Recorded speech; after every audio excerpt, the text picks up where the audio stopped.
Blog Talk Radio. Clap your hands for Angela.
Everyone, you're listening to Show Talk with Angela Butler.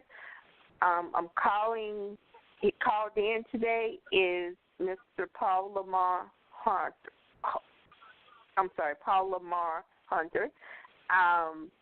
He's the 19th child of Miss Eliza Hunter and Mr. Hunter, his father, of 21 children who were all single births. So how are you doing this afternoon, Mr. Hunter? Yes, I'm doing great, and thank you for having me on the show. Yes, sir. Thank you for coming on the show. The first time I saw you and your family, you were leaving Ebony or either Jet or both. I was in Ebony magazine, yes, sir. Which was a great article that they did on me, and that article was entitled "Rooted in Drama." So it was a great article. Okay. And you also are the first one in your family to attain a bachelor's degree. Am I correct? Yes, my mother birthed 21 natural children, 17 of us living today, 63 grandchildren, and 87 great-grandchildren. So I became the first in 2012 to graduate from Upper Iowa University with a Bachelor's of Science in Business Administration. Okay. Yes, and your most recent television appearance, I believe, was with Miss Vivica Fox, the actress. Oh, yes, excuse me. On her television show? Yes, Vivica Fox has a new talk show that debuted September 10th, 2019, and 2018. And so the name of her talk show is Face the Truth. It's a CBS distribution, and it's also the producer of that show is Dr. Phil. He's the executive producer of the show Face the Truth. So Vivica Fox gave me the opportunity to come on her show with some of my siblings and share my story of growing up in a family of 20 siblings. Okay. 20 siblings? I thought it was 21. 21. Yes, sir. Okay. All right. Yes, sir. I thought that's what you said. I thought you had said something else. I apologize. So basically, you and your family were on this time. About 2 or 3 years ago, I got to interview you. And I was very impressed by you and the things you had accomplished and did. Now, your parents, Miss Eliza Hunter, Louise Hunter, and Mr. Hunter, your father died, am I correct? Yes, my father's name was James Hunter. He died in 1977. He died from a car crash. And so once he died, it really devastated the family. And so my mom had to pull up her bootstrap and become the commander and chief. And it was very difficult for us because at that particular time, my father was the breadwinner in the family. He worked 2 jobs. and so he was a provider for us. And so it really crippled the Hunter family, but we managed to stay together and work together as a family and as a team. Okay, that is wonderful. So you now have your bachelor's degree, and are you a father yourself? Yes, I am a father. I'm the father of 4 children, and also I just became a grandfather 4 months ago, so I'm a grandfather as well. So I spend a lot of time with my children and also with my new granddaughter. Okay, new granddaughter. All right, that is wonderful. Congratulations, sir. Thank you. Okay. So, where are you at now in your life? I know you and your family, and you in particular, that I know about. You know, you talked about a lot of things that went on in your life, growing up with a single mother, with a lot of other siblings and things. Even though you were the 19th one, I'm sure others had probably moved on or moved out. But you also wrote a book, No Love, No Charity, the success of the 19th child by Lamar Hunter. Yes, I did wrote that book, No Love, No Charity, the success of the 19th child. That book has been adapted into a screenplay, so we are working diligently to bring this life story into the movie theater, so that way people can see a story that will impact their lives, a story of a young man that never gave up, a story of a young man that had the spirit of perseverance. And if you look at today's society, we have a lot of people that cannot bounce back from a setback. And my life story is all about bouncing back from a setback. And I have that attitude today that I don't care how many setbacks that I have, I know that I can bounce back. And so this story, my story, the Lamar Hunter story, will impact people's lives. And it would change them. It would make them think that, hey, you know what? I might have grew up without my father, without my mother. I might have grew up in a foster home. I might have grew up being victimized and beat up and tear down mentally, spiritually, physically, financially. But I can overcome anything in my life. Yes, that is true. Your life is a true testimony of what God can do and what the will of people can do, the perseverance, even through pain and suffering, setbacks. You have made it.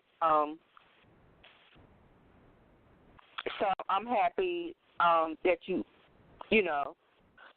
have made it. At this point in your life, besides Miss Vivica Fox, I get the feeling from the last interview that we did with each other that you kind of felt neglected by your mother. Am I wrong? Yes, I did felt neglected because, see, my mom, after my father died, my mom did not focus on her children. So my mom's primary focus was on her homeless shelter, Love and Charity. That was her business. That was her child, Love and Charity Homeless Shelter. That's where she spent ample time there with the homeless men and women instead of spending ample time in her own home. So, yes, my mom not only neglected me but also neglected her own children as well. So a lot of my siblings grew up with a lot of anger problems. And so once they venture out into the world, they did not address those issues. And that's the reason why they was using a lot of drugs and alcohol, and they found that was a way to escape because all the pain and all the hurt, and it was an escape mechanism for them. But I was able not to use drugs and alcohol. I was able to surround myself with positive men and women that can encourage me, that can help me, and that can guide me and give me discipline and structure to be a better person in life. Yes. So all of your brothers and sisters were natural birth. I just get the feeling that you believe that that your mother should have been spending more time with her own children than running a shelter. Yes, yes. A lot of my siblings and myself would really believe that because my mother wasn't at home. So basically what happened is I was basically raised by my older siblings. And so you got that first 10 and you have that second unit of 10, 11 children that were raised by the first 10 children.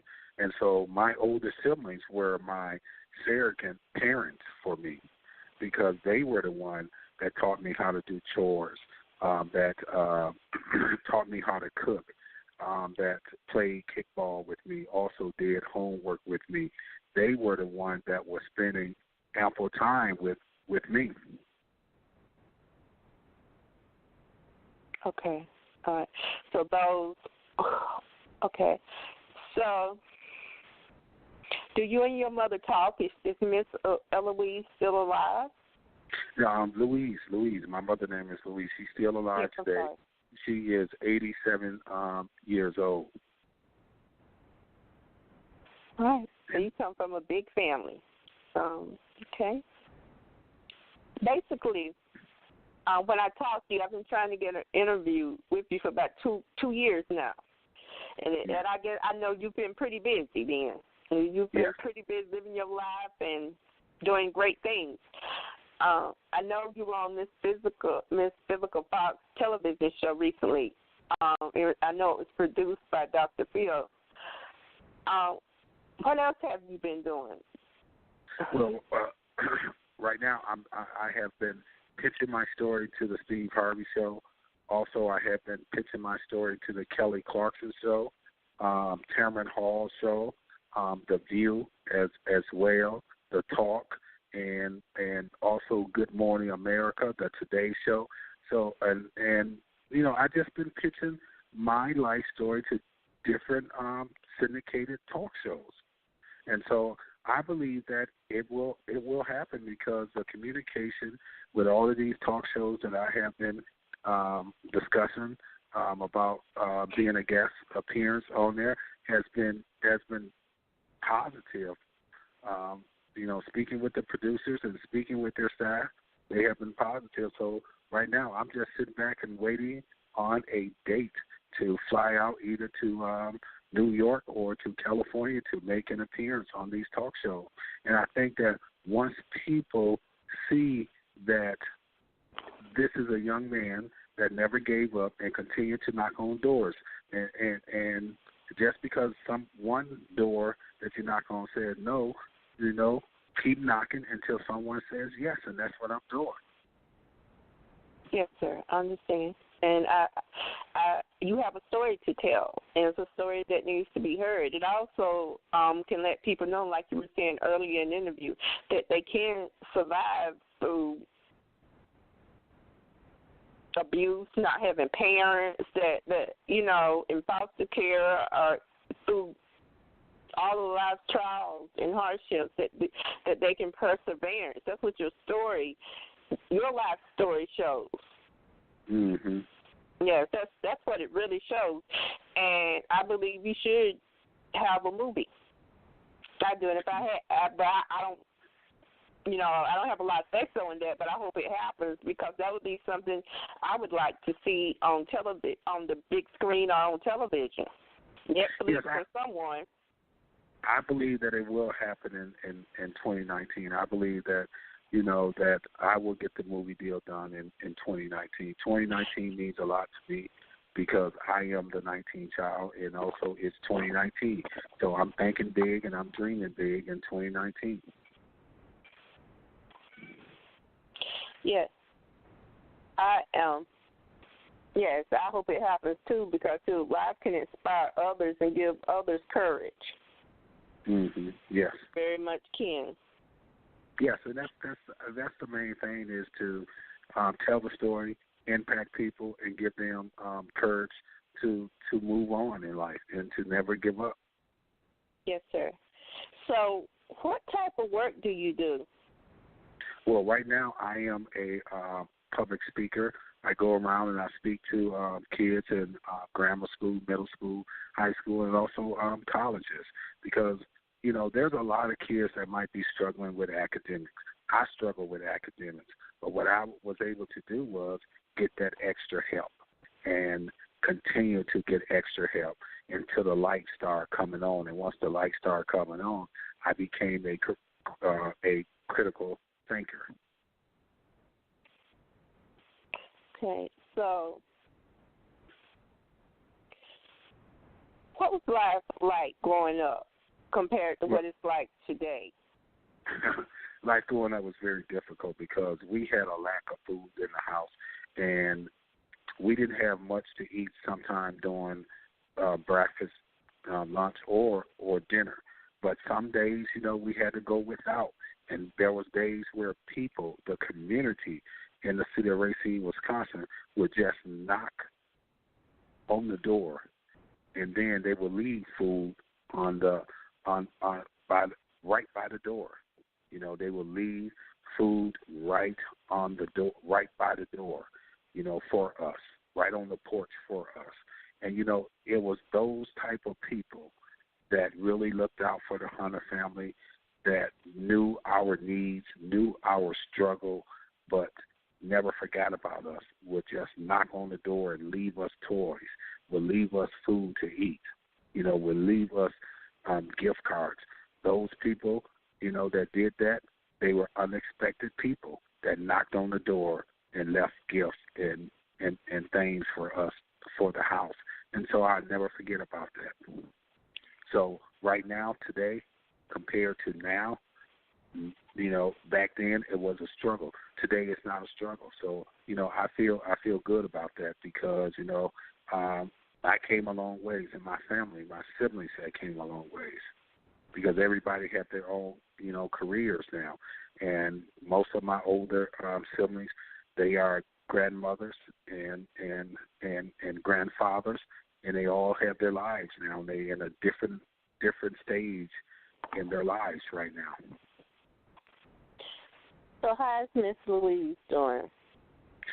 My mother right now, she's really suffering from dementia at this particular time. So she's very ill at this particular time. So, any of your listeners, your radio listeners out there, just say a prayer for my mother. Yes, okay. So have you, even though your child includes poverty and even tragedy, you have been able to make peace with your mother? Am I? Yes, because a lot of people think that I was angry at my mother when I had wrote the book. I was angry when I was coming up because I didn't have a father. I did not have only had my father for 8 years. So I was not angry at my mother. I was not upset with my mother. My story is about the power of forgiveness.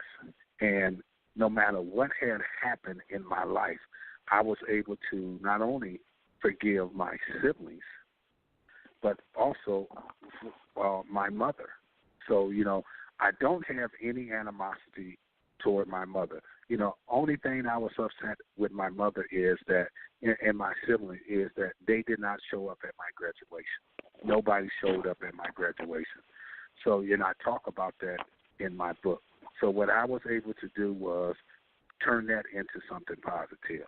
And I was able to forgive my mom and forgive my siblings for not showing up at my graduation, because what I did was I knocked the door open for the next generation. I kicked the door open for the next generation because I became the first in my family, my whole entire family, to graduate from college with a Bachelor's of Science in Business Administration. You've also, not only did you graduate with a bachelor's degree, but your book, but your book has also, and your life story, your inspirational story, you've been on television shows, like television and radio shows such as Tabitha Smiley, the Tom Joyner Morning Show, and Fox and Friends News.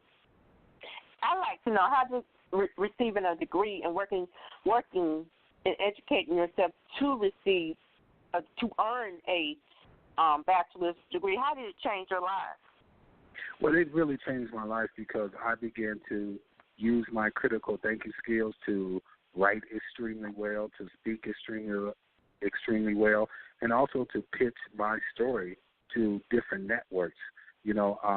Last year I had made an appearance on the Jason Show, which is a syndicated talk show in St. Paul, Minnesota. Also, I was in Utah, Salt Lake, Utah, to appear on Good Things Utah. That was an excellent show. Also, I went to Alabama, and I appeared on a show called The Talk of Alabama. These are shows that were craving for a story like mine because it really made their viewers go out and purchase the book and read it, and to also email me and say, hey, your life story really changed my life. So, education plays a extremely role in everybody's lives, especially my life as well. Okay, understand. So, I'd like to talk about something I read from somebody else, ebony.com. I don't know if this is the magazine or the website, ebony.com. I believe the Ebony magazine has its own website. Am I correct? Yes, they do. Okay, this is a recent article. Looks like it may have been March of 2019. That's what it appears to be. Let me see. They asked you a question in Ebony. This says April 16, 2019. So it is Ebony magazine. You talk about procrastination. You talk about people who could be experiencing the ills of a negative family cycle through which detrimental behavioral psychological patterns are passed down intergenerationally. Would you like to talk about that, too, on this show talk with Angela Butler, even though it has been in Ebony magazine? Yeah, what I was saying is that, sometimes in a family of negativity, it can be passed down to the next generation. For example, if your mama constantly puts you down and make derogatory remarks about you and say that you will never become successful, you will go to jail, you will go to prison, you will never have a productive life. When that child becomes an adult and that child has a kid, that child will repeat that same behavior of putting his son or his daughter down. So we have to stop that generational curse. And what we have to do is we have to build our children up and not tear them down. So when you're building them up, you encourage them. You say positive statements to them. You tell them that they are a warrior. You tell them that they can conquer anything that they want. You tell them that I believe in you. You tell them that you love them. You tell them that you want the best for them. So we have to constantly build them up. Okay, build them up, not tear them down.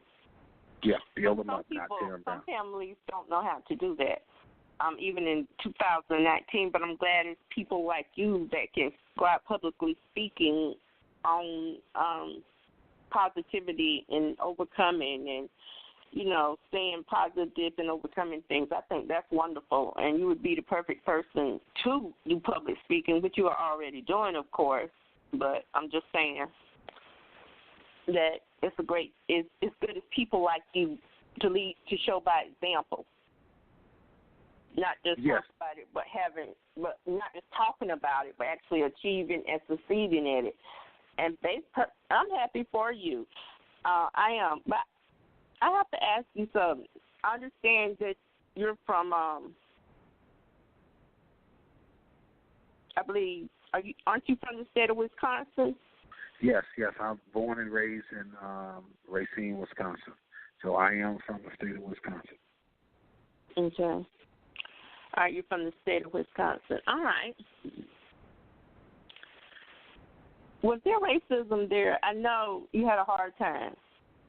Okay, I understand that. But I also know it's a blessing to have brothers and sisters, too. It can be a really good blessing to have a big family. You have protection out there. You know what I'm saying? Yeah. Nobody never bothered the Hunter family because they knew we were too big. We were the biggest family in the city of Racine, Wisconsin. So no one wanted to pick a altercation with us, I should say that, or fight us because they were outnumbered. So, no one really bothered us. So we were basically untouchable in the city of Racine, Wisconsin. Okay, I understand that, and it makes plenty of sense to why they would. That's protection. That's protection. Yes, I understand that. Did you have to deal with racism as a black man? Have you had to deal with racism, you and your family? Yes, even when you were growing up as a teenager? And I, to this day, I have to still deal with racism. But let me say this. Racism does not dictate my future. Racism does not stop me from moving on in life. I had learned to never use excuses because when we began to focus on racism, sometimes we lose our focus on the biggest on our purpose. So when your purpose is bigger than your racism, you're going to keep moving.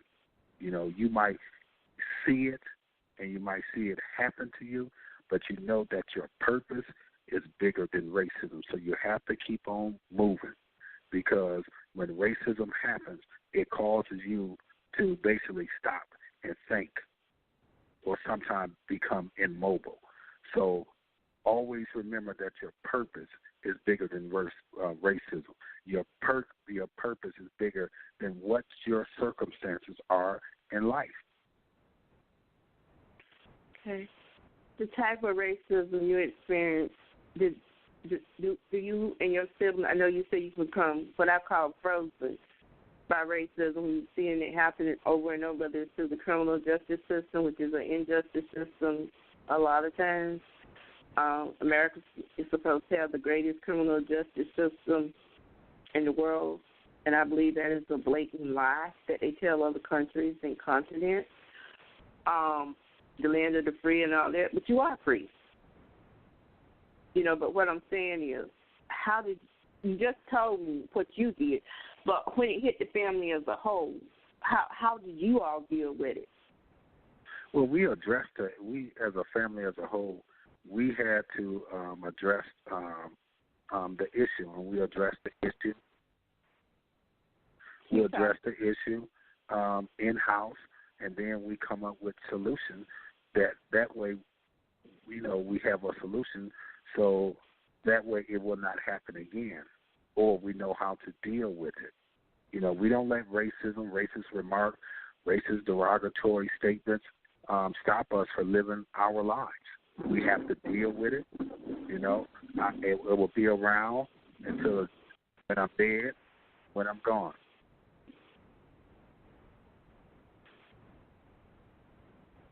Okay. So that's how you deal with it. I understand that. All right. You try to be positive with it. What do you tell? I know you're a father. Are all your children grown?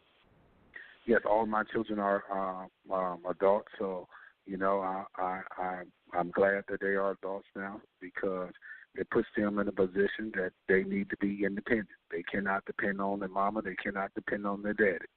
And I like it that way. But let me say this, that to your fans or people that's listening to this interview, please go out and get the book, No Love, No Charity, The Success of the 19th Child. No Love, No Charity, The Success of the 19th Child. That book is available at Barnes & Nobles Amazon.com. Also, you can visit my website, PaulLamarHunter.com. PaulLamarHunter.com. And I am available for speaking engagements and book signings. Yes, because you have to make a living, too. I mean, yes. You understand the value of money because, you know, a lot of black kids grew up poor. A lot of black kids did, so you understand the thing. You understand a lot of things. A lot of black people did. Yes. You know, that's just the way it is. But a lot of people have overcame and achieved. But I still have to kind of press this just a little bit more. And it's not necessarily about all racism, but did your mother experience racism? Yes, my mom did. Yes, my mom did experience racism when she was growing up. I remember a time when my mom had told us that she had to run from the KKK, and they end up catching her cousin, and they end up murdering her cousin. I remember my mom telling me that she was spit on. I remember my mom told me that they were beat on because, see, my mom grew up in the heart and soul of Mississippi, and that is Vicksburg, Mississippi. So she experienced a lot of drama, and she was traumatized by that, you know, not able to go to school, being spit on, being kicked on, you know, derogatory remarks were said, you know. So it really did shape and shaped her life as a young child. Yes, it did. It traumatized her. I'm sure it did. I'm sure it traumatized her knowing her cousin had been murdered, and that I'm glad she could outrun them. Yeah. That's a blessing for her children and you, because you wouldn't be here without Miss Hunter. So, are you working on any more books besides deserving a movie deal? And yeah, we just speaking. What else are you doing? Well, like I said, we're trying to get this movie deal done. Also, I'm trying to get on other talk shows and also finishing up a couple other books that I want to publish in 2019 and 2020 as well. So that's going to be basically it for me, you know, working on those projects right there. So have you had any offers for a film? You believe it? Because you said you believe it's going to be your year. I mean, I can understand why you're the 19th child, like you were saying, in 2019. So have you had any concrete offers? Yes, I did have some concrete offers. So right now, you know, you can't rush it. You have to really sit down and talk with your agent and talk with your attorney and find out what's the best deal for you, you know. So I'm hoping to see this come to life on the big screen. I tell you what, I'm very confident that it will happen. Yes, and congratulations. That's your life story and your family's life story, and Miss Louise's life story, and Mr. James Hunter's life story is a story that should be told, needs to be told, and many, many people need to hear and see that in action with actors and actresses because it will inspire them. Yep. Yes, sir. All right. Is there anything else you'd like to say, Mr. Paul Lamar Hunter? That's it. Just to have the people go to my website, PaulLamarHunter.com. Go out and get the book, No Love, No Charity, The Success of the 19th Child. No Love, No Charity, The Success of the 19th Child. That book is available at Barnes & Noble and Amazon.com. Okay, I just have one more thing. So was the book therapeutic for you? Yes, it was. Okay. All right. I thought so. All right. Thank you, Mr. Hunter. Thank you. For coming Bye-bye. on Show Talk with Angela. Goodbye, sir. All right, everyone. You just got through listening to Mr. Paul Lamar Hunter. This show will be available soon, within a couple of hours. You're more than welcome to go back as usual and listen to Show Talk with Angela Butler, Mr. Paul Lamar Hunter. very inspirational black man. He really is. You'll get inspired. There are children in foster care. There are children being abused and neglected. There's children dealing with racism and bullying. And Mr. Hunter has come through. You heard what he said. He's wrote a book. He's been on Miss Vivica Fox, and he's been on ebony.com, the magazine. I believe this is second time in Ebony. He's got such a great story to tell. So, and it's one that really should be on the big screen. When I said big screen movies, I think it should go. I actually think it should be in the theater, but at the very least Netflix. At the very least, because this can inspire people in a world that is really drowning and dying. I'm not saying it to be negative, but there are people in the world who need inspiration. And Mr. Paul Lamar and his family is it. Miss Louise Hunter herself. She overcame severe racism, even murder, because of the color of her cousin's skin. All right, because he was black. He or she was black. All right, everyone. Thank you for listening to Show Talk with Angela Butler. Mr. Paul Lamar said go out and buy his book, The Story of the 19th Child, No Love, No Charity. I believe it's on Amazon and Barnes & Noble. So go out and purchase the book. And good night, everyone.